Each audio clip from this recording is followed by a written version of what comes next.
Halli, jetzt machen wir den Zelda Breath of the Wild Lecktest. Da werde ich am Spiel lecken.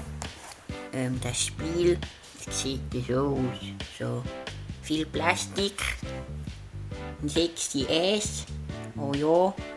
Und sonst eigentlich gar nichts mehr.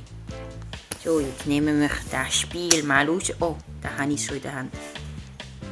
Jetzt ist die Frage, was ist bitter? Ist es die silbrige Seite? Die wollte ich eigentlich nicht abschlecken, weil ich denke, die ist wichtig. Oder ist die?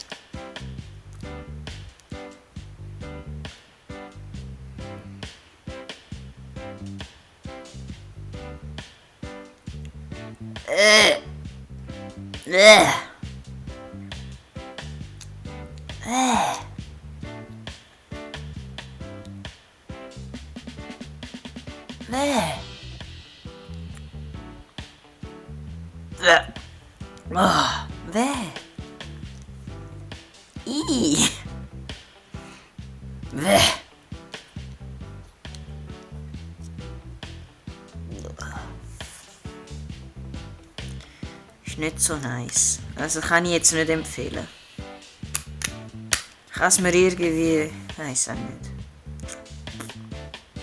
Nee.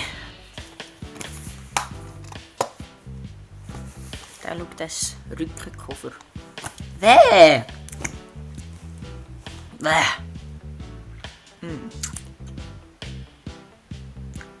Tschüss.